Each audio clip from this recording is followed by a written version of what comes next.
Irmãos, abram suas Bíblias no Evangelho de Marcos, no capítulo 15. Nós vamos dar continuidade ao estudo que tem sido feito nas quartas-feiras, que é no Evangelho de Marcos. E eu quero dizer que nós estamos diante de um dos capítulos mais terríveis da Bíblia Sagrada. Um dos capítulos mais cruéis, mais injustos, um dos capítulos onde mostra aqui a crueldade do ser humano, a capacidade do ser humano ser ruim mesmo.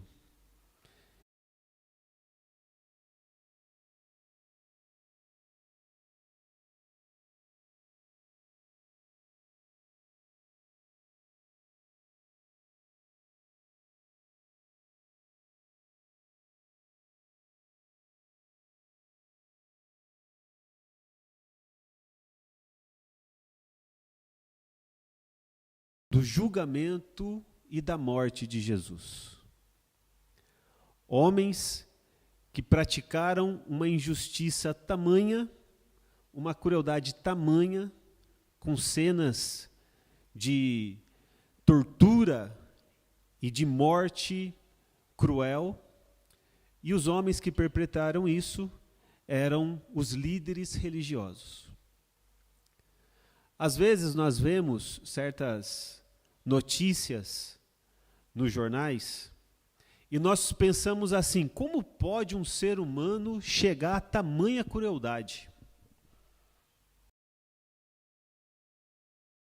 Tirar a vida de outro ser humano de uma forma tão cruel e muitas vezes por motivo fútil, para roubar um relógio, tira a vida da pessoa. Ou por causa de uma discussão, vai lá e tira a vida da pessoa. Ou então, para mostrar que tem poder, tira a vida da pessoa. Ou então, por disputa de poder, tira a vida de uma pessoa. Ou então, quantos homens que não aceitam a mulher terminar o relacionamento, vão lá e tiram a vida da mulher só porque ela não quer mais ter um relacionamento com ele. Quantas vezes nós vemos crueldade, cenas cruéis. E às vezes a crueldade vem de quem deveria combater a crueldade. Por exemplo, às vezes a gente vê a polícia fazendo crueldade. No Brasil, a Polícia Rodoviária Federal, certa feita, pegou um homem, colocou no camburão, jogou gás e segurou lá, o homem se debatendo, gritando, e ainda assim os homens seguraram a porta-mala do carro até que aquele homem morresse. Há poucos dias atrás, um outro policial pegou um homem pelas pernas e jogou ele de cima da ponte. Às vezes a crueldade é perpetrada por quem deveria ser aqueles que combatem a crueldade. E o que dizer quando a crueldade vem até mesmo de líderes religiosos, como eu já falei aqui? Porque o julgamento de Jesus, ele foi um julgamento fraudulento, e a morte de Jesus foi uma morte violenta, cruel, desumana. E quem foi que perpetrou isso? Líderes religiosos, homens de terno e gravata. Homens que eram para ser os preservadores da vida. Homens que eram para olhar para o outro ser humano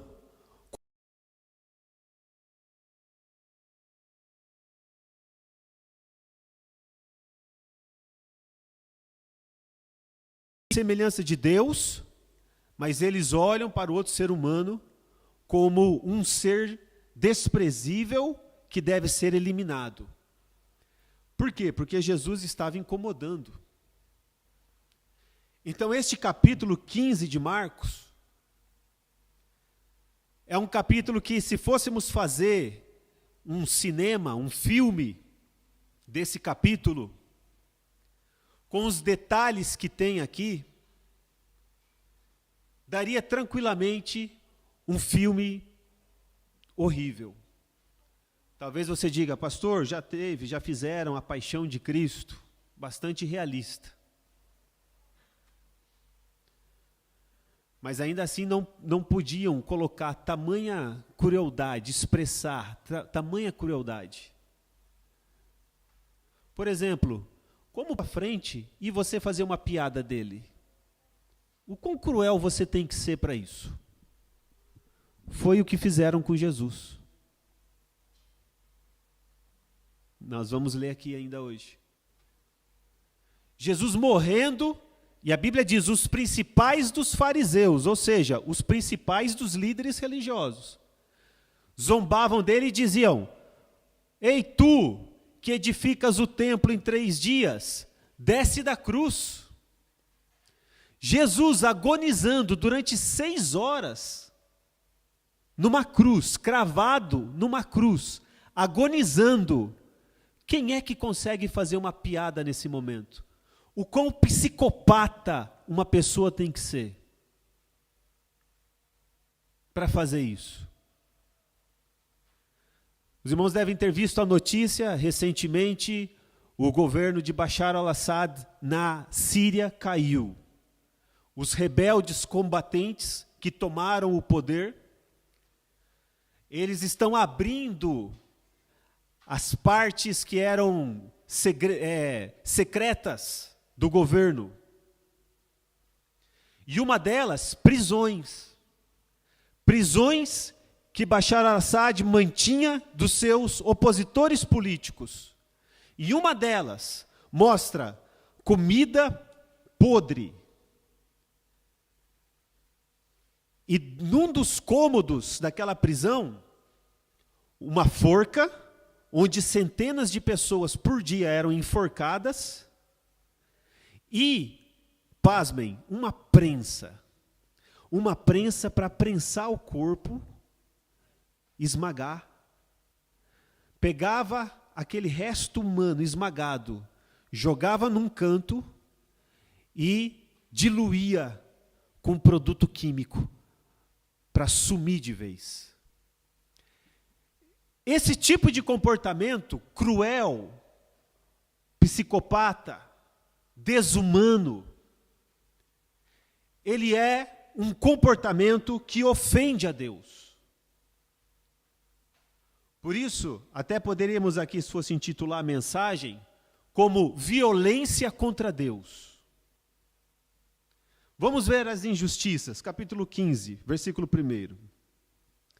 E logo ao amanhecer, os principais dos sacerdotes, veja bem, os líderes religiosos, e os anciãos e os escribas, e todo o sinédrio, tiveram um conselho, e, amarrando Jesus, o levaram e entregaram a Pilatos.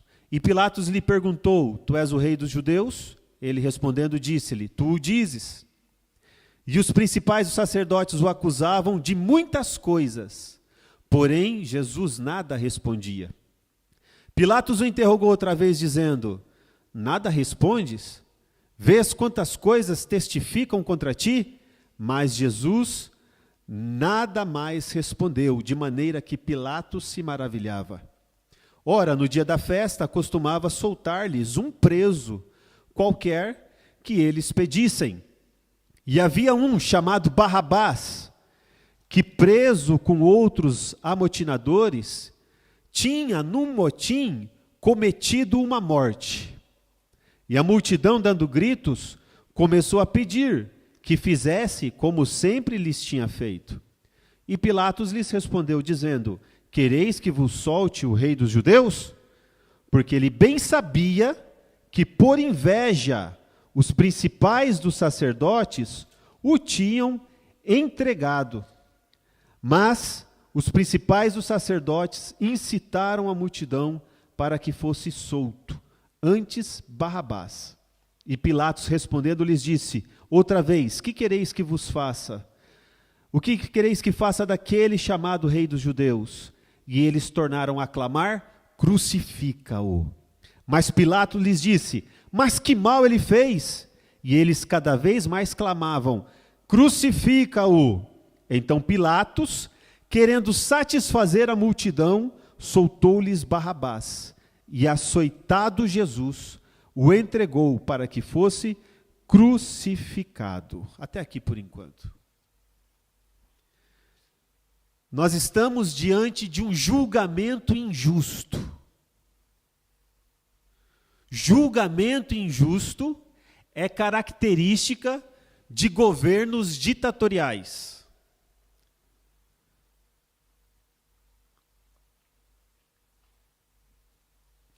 Qualquer governo que tenha uma constituição, ele tem um sistema judiciário que vai julgar segundo a Constituição, as leis do país. Qualquer pessoa, qualquer cidadão, inclusive nós que somos estrangeiros num país que não é o nosso, se formos pego em qualquer ocasião, nós temos o processo legal para ser respeitado. O Japão tem seu conjunto de regras, o Brasil tem o dele. Mas Jesus, ele não passou por um julgamento justo. Jesus passou, a partir do versículo 1, quando diz que os principais sacerdotes já se reuniram, logo cedo, e amarraram Jesus para levá-lo diante de Pilatos. Jesus já foi algemado. Ninguém perguntou, onde está o advogado de Jesus? Ou então, a presunção de inocência. Segundo as leis, você é inocente até o quê? Até que prove o contrário. Falaram isso para Jesus? Não. Jesus teve um julgamento injusto. Irmãos, a injustiça dói. Você fala, o que estão fazendo comigo é uma injustiça, dói na alma, dói o coração, dói o estômago, dói o rim. Você fica com febre quando você sofre uma injustiça muito grande. Você tem dor de cabeça, você não dorme. Por que essa injustiça comigo? E quanto mais quando você é inocente e alguém já te toma por criminoso. Colocaram as algemas em Jesus e já levaram Jesus. Então Jesus, ele primeiro, não teve a presunção de inocência, segundo, não teve uma defesa adequada. Pilatos vai até ele já com a acusação, tu é o rei dos judeus?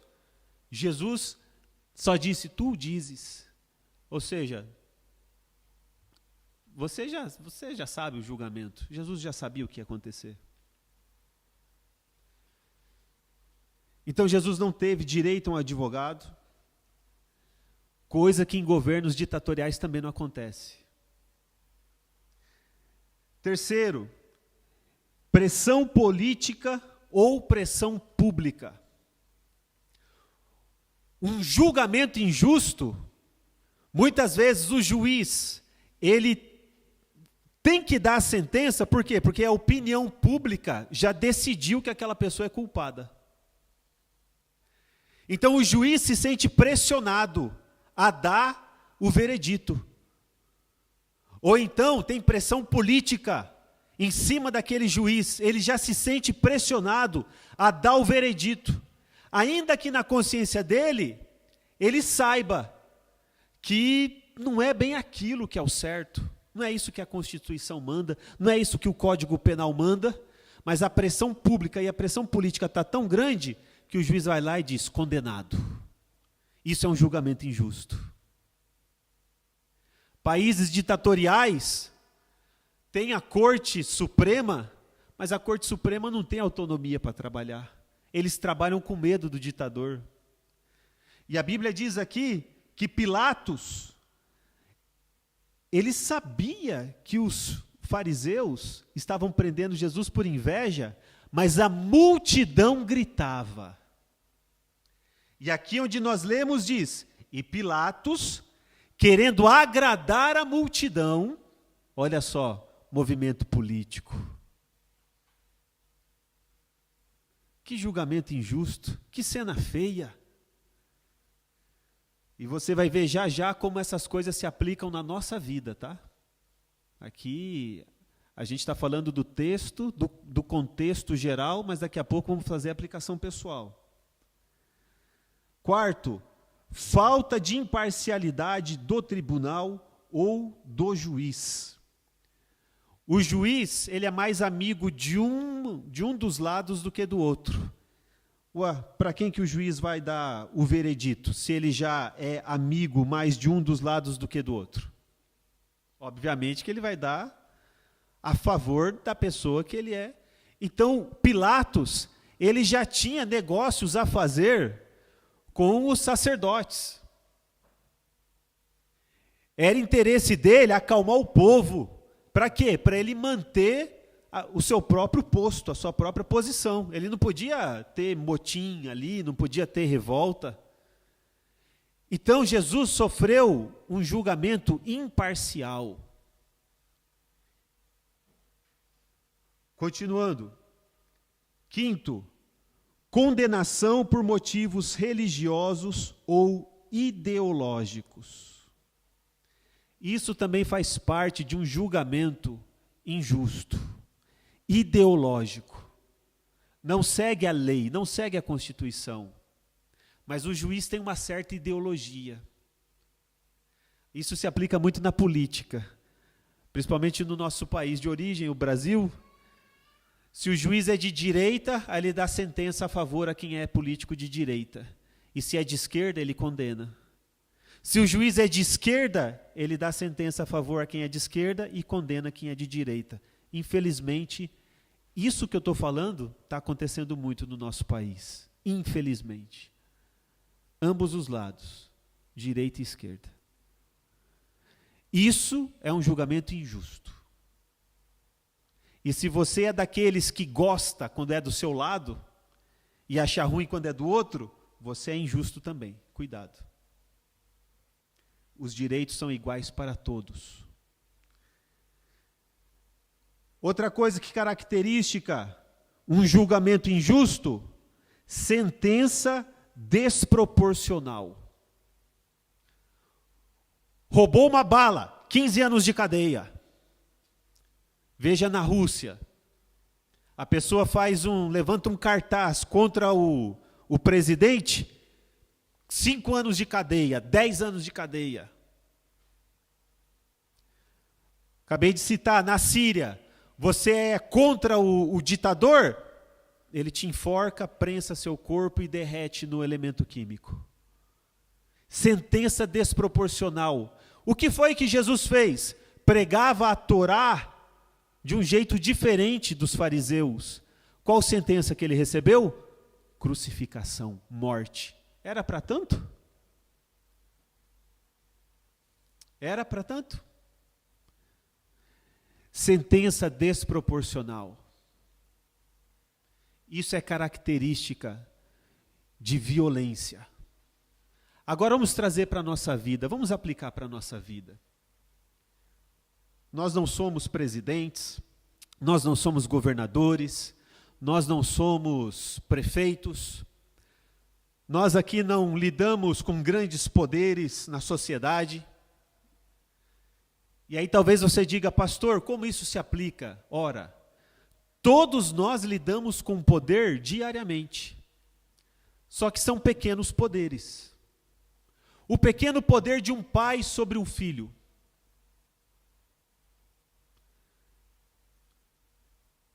Conta ou não conta? Vai usar a roupa que eu quero que você use, vai dormir a hora que eu quero que você durma, vai só onde eu deixar você ir. Poder entre marido e mulher, que também tem disputinha de poder. Qual vai ser a cor da cortina? Qual vai ser a cor do tapete? Qual vai ser o tamanho da TV? Qual vai ser o carro? Também tem disputa de poder entre marido e mulher. O que vai fazer no sábado? O que vai fazer no domingo? Quando o casal está em harmonia, resolve isso na conversa. Um cede um pouquinho para o outro. Um entende, tá bom, meu amor, eu entendi que isso aqui é melhor para nossa família. Depois é o outro que entende que é menor. Cada hora é um que entende. Mas tem síndromes do pequeno poder, onde só um quer mandar o tempo todo. A mulher quer mandar no marido o tempo todo. O marido quer mandar na mulher o tempo todo. E aí faz esses julgamentos injustos dentro da própria casa, dentro da própria família.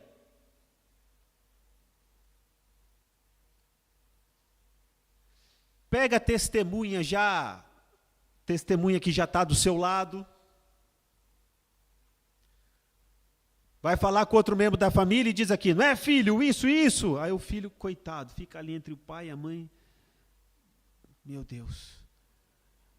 Mas se um gritar mais, ele fica do lado. Julgamento injusto dentro da própria casa. Não dá direito de defesa.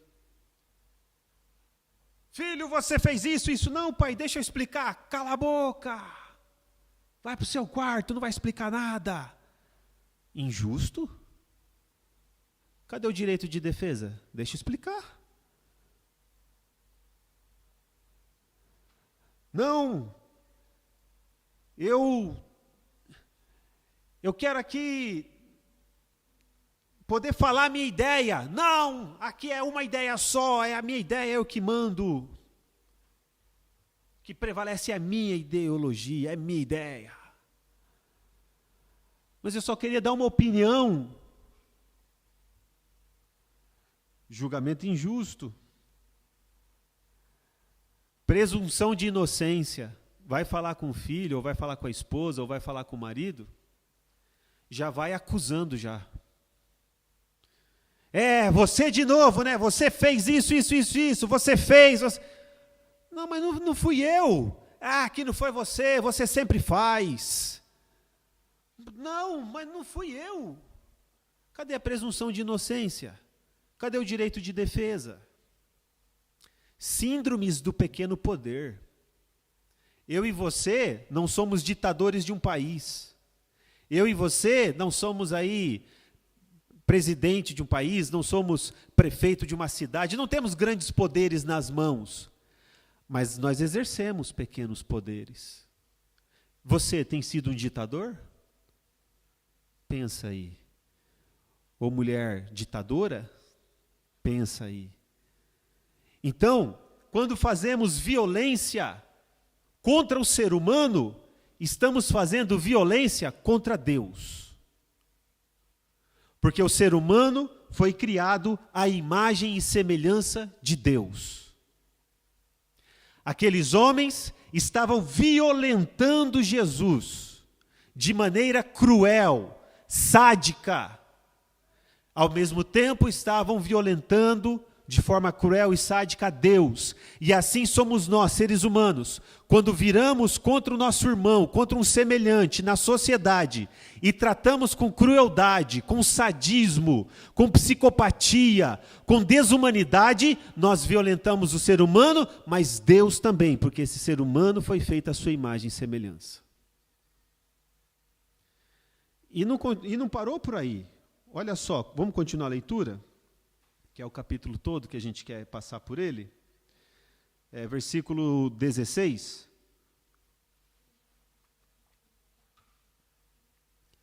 Vai começar a sessão de tortura. E os soldados o levaram para dentro do palácio, a sala da audiência, e convocaram toda a corte.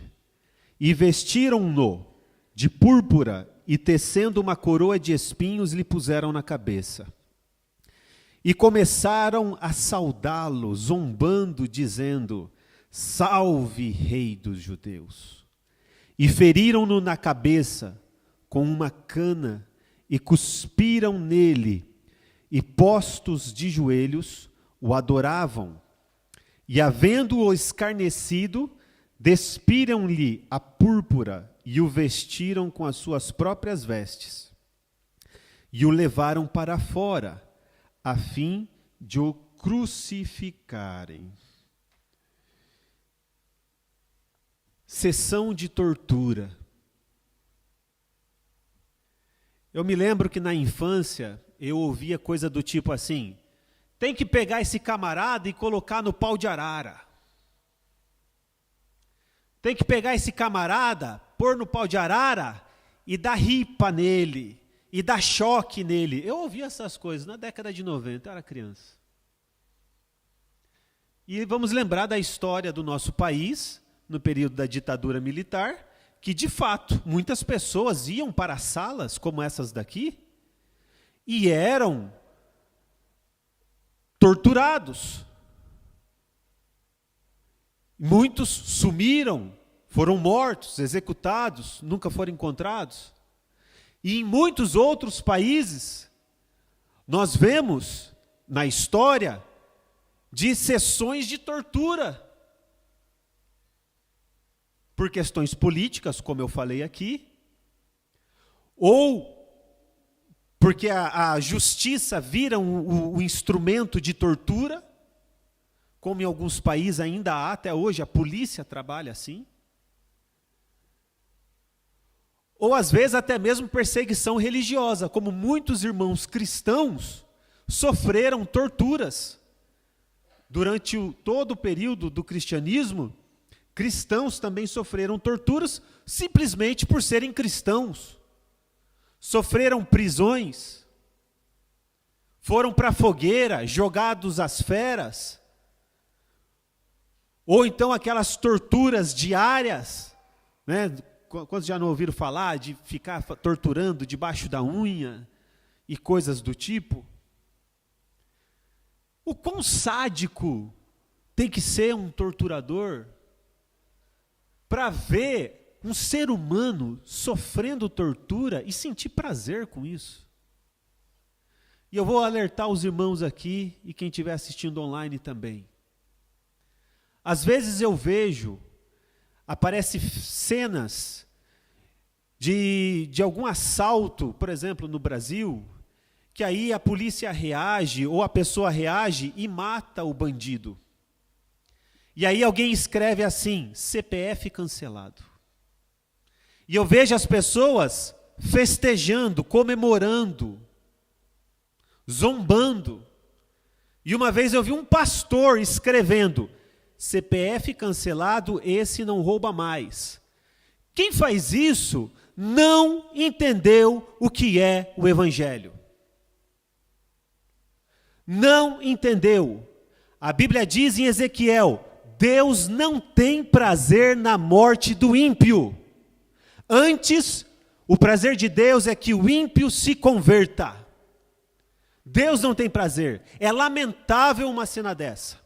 É lamentável porque aquela pessoa pegou a arma e foi roubar. É lamentável porque ele escolheu fazer isso.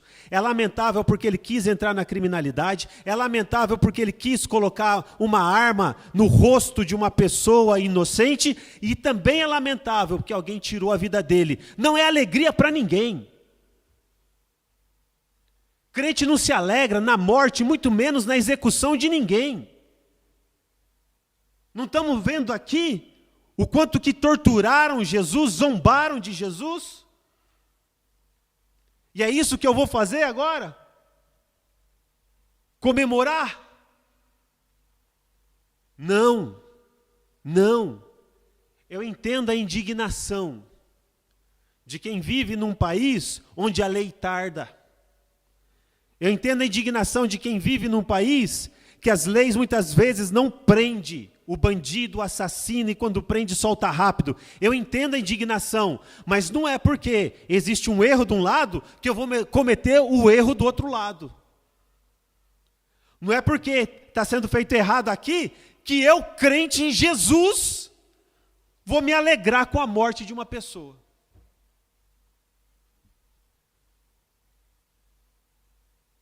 Quem somos nós? Quem valoriza o ser humano criado à imagem e semelhança de Deus? Ou nós somos esses cruéis sádicos que se alegram com a violência? Me mostra na Bíblia, em algum lugar, que Deus se alegra com a violência.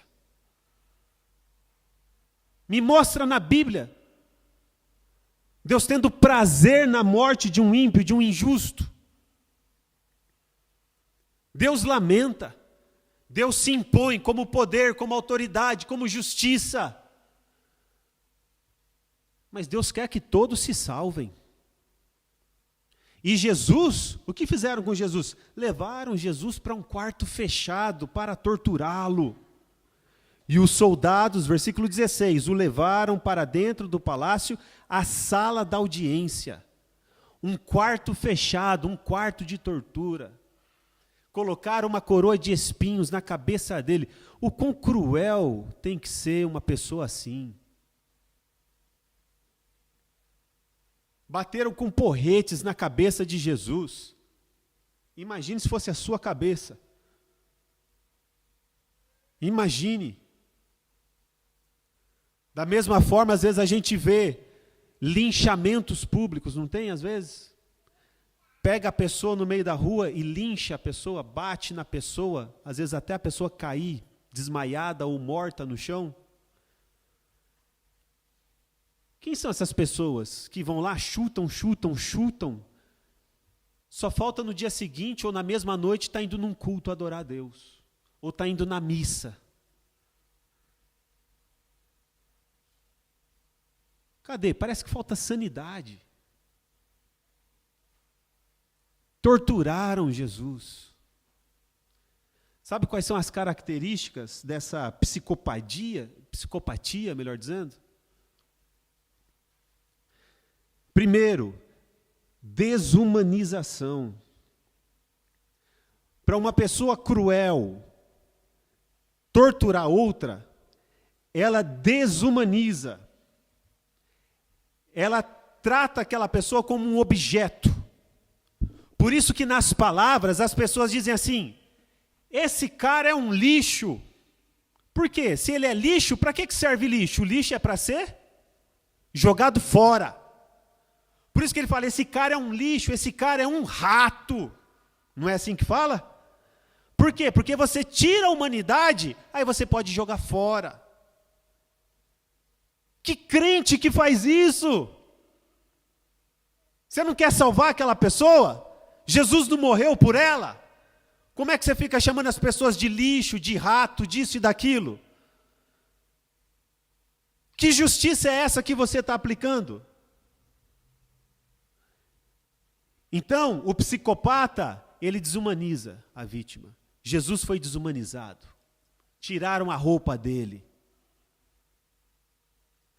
Outra característica é o sadismo. O sádico, ele tem prazer em fazer a pessoa sentir dor. E foi isso que fizeram com Jesus. Uma coroa de espinhos. Cuspiram no rosto de Jesus. O quão humilhante é alguém cuspir no seu rosto? Pensa comigo. Sadismo. Pessoas cruéis. Terceiro, eles não tinham empatia. Empatia é você se colocar no lugar do outro. Nenhum deles pensou, e se eu estivesse ali no lugar desse homem, será que eu não ia querer um julgamento justo? Eu ia querer passar por isso? Por essa tortura? Ninguém se colocou no lugar de Jesus. Quarto, existe um certo conformismo social. Como assim conformismo social? Eu até estou achando que parece que não é certo isso, mas o outro aqui está dando risada, o outro está dando soco, o outro está dando chute, o outro está xingando, o outro está cuspindo. Se o grupo está fazendo, então eu vou me conformar com o grupo, vou fazer igual. Tem gente que entra na política assim. O grupo está falando, está xingando, está não sei o quê, aí se conforma no grupo político. O crime é assim. Entrei só para fazer a página 2 do crime, mas o outro faz a página 3, página 5, o outro já está na página 200, o outro já se formou, daqui a pouco você toma a forma de criminoso.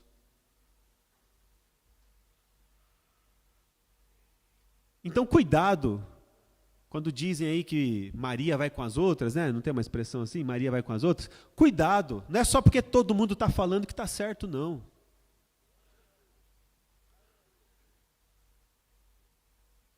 Dentro dessas características de psicopatia, tem a questão da insensibilidade e da frieza emocional. Você fica insensível, você perde a capacidade de ter sentimento. E seja você matar uma formiga, seja você matar uma galinha para almoçar, ou matar um ser humano só porque ele pisou no teu calo, para você não faz diferença. Se torna frio, uma pedra. Vamos aplicar isso na nossa vida pessoal, no pequeno poder? Será que em casa também não está virando um ambiente de tortura? Tortura emocional? Você dá uma sentença desproporcional. Às vezes, está ali na mesa, uma coisa que eu não entendo por que muita gente faz isso, mas só um exemplo. Está ali à mesa, comendo, alguém da família encosta no copo e derrama em cima da mesa. Alguém da família já grita, esbraveja, já dá um tapa e tal. Mas foi um acidente. Que desproporcional. Gritos por causa de uma coisinha pequena. Pancadaria por causa de uma coisa pequena.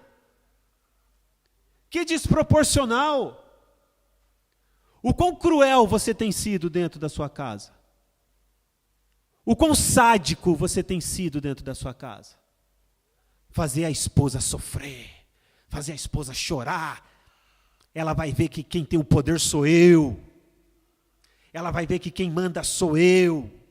Uma coisa que acontece muito aqui no Japão, irmãos, que é horrível, é alguém que é descendente casado com não descendente. Aí o que é descendente, ele fala para quem não é descendente: você vai ficar comigo, senão eu vou tirar o seu visto. Se você não ficar comigo, eu vou lá na imigração e vou dizer que você não tem mais visto. Covarde, sádico. E ainda diz que é crente, vai se converter. O quão cruel tem sido dentro da sua casa?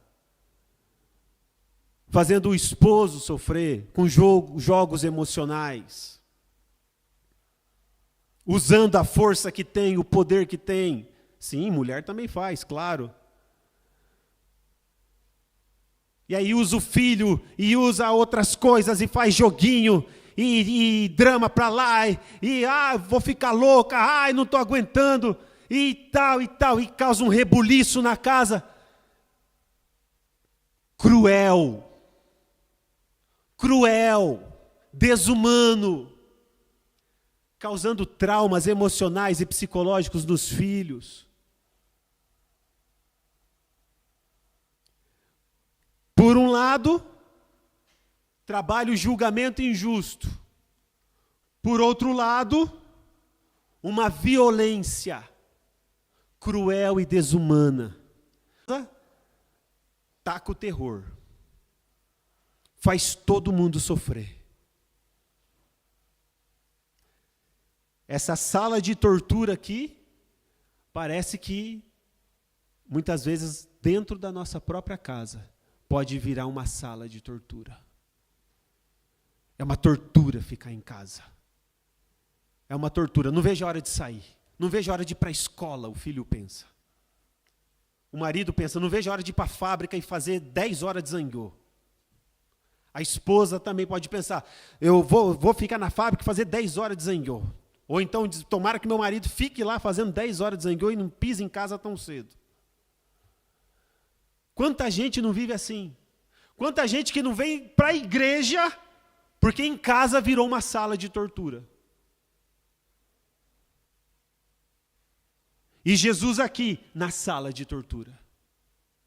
Então, se você apoia a tortura, seja tortura política, tortura de polícia, tortura de ladrão, tortura de traficante, tortura tanto dos criminosos, quanto de quem deveria não fazer a tortura, você, em nome de Jesus, se converta, mude o seu pensamento, porque Deus criou o ser humano à sua imagem e semelhança. Quando alguém tortura o ser humano, está torturando a imagem e semelhança de Deus. Tem uma alma ali que Jesus Cristo morreu por ela. Encaminhando para o final. Depois da sala de tortura, eles levam Jesus para a cruz. Versículo 22. E levaram-no ao lugar do Gólgota, que se traduz por lugar da caveira, e deram-lhe a beber vinho com mirra, mas ele não tomou. E havendo-o crucificado, repartiram as suas vestes e lançando sobre ele sortes, para saber que cada um levaria. E era a hora terceira, e o crucificaram. E por cima dele estava escrita a sua acusação, o rei dos judeus. E crucificaram com ele 2 salteadores, um à direita e outro à esquerda. E cumpriu-se a escritura que diz, e com os malfeitores foi contado.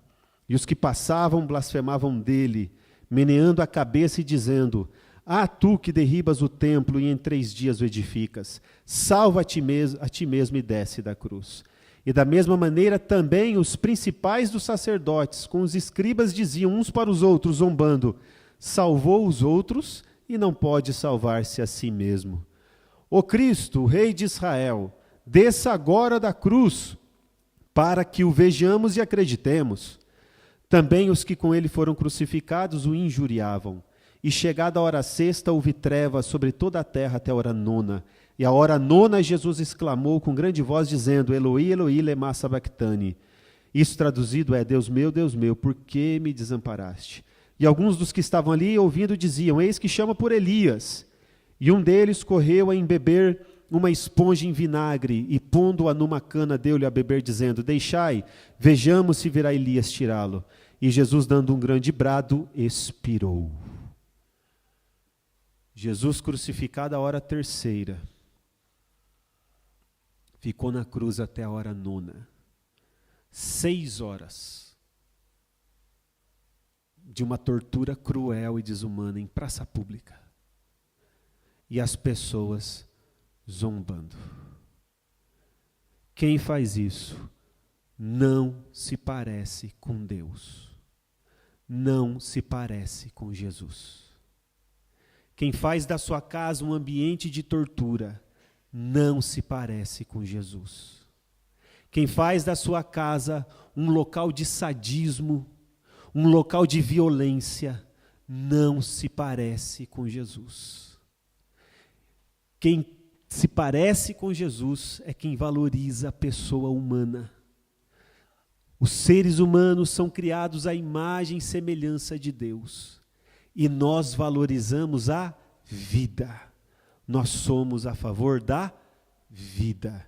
E o Senhor veio para salvar, para trazer a paz, para acabar com a violência, para sermos empáticos. A nossa vida tem que ser uma vida de paz. A nossa vida tem que propagar a paz. Nós somos embaixadores da paz, agentes da paz, do amor, da empatia, da não violência. E é assim que nós devemos ser e continuar sendo, em nome de Jesus. Amém?